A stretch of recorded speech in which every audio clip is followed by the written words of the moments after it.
Kim Chiu at Paolo Avellino, muling nagpaantig ng damdamin ng kanilang mga taga-subaybay sa pamamagitan ng isang viral TikTok video. Si Kim Chiu, na kilala bilang Chinito Princess, ay tila nang-aasar kay Paolo Avellino sa isang likas at masayahing TikTok video nila. Sa kabilang dako, napuna ng mga tagahanga ng Kim Pao na may pagbabago sa persona ni Paolo Avellino mula noong nagsimula siyang makipagtambalan kay Kim. Ayon sa kanilang mga tagahanga, tila lumuwag ang dating mas seryosong pag-uugali ni Paolo at naging extrovert tulad ni Kim.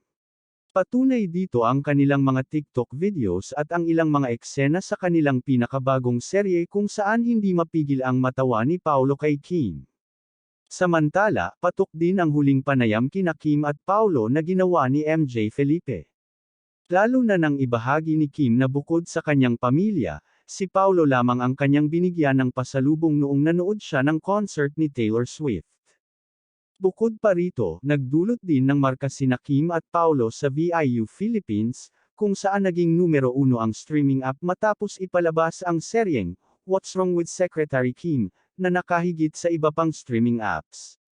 Ang mga tagahanga ng Kim Pao, sa dami ng biyayang natatanggap ng dalawa, ay nagpaabot ng paalala na manatili silang mapagkumbaba. Ito daw ang susi sa kanilang patuloy na tagumpay sa industriya ng pag-arte.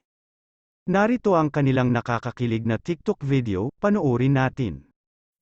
Where our eyes are never closing, hearts are never broken, time's forever frozen still.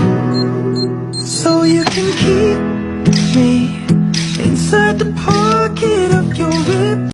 Ikaw, ano ang masasabi mo sa nakakakilig na TikTok video ng dalawa? Ibahagi ang iyong opinyon sa comment section.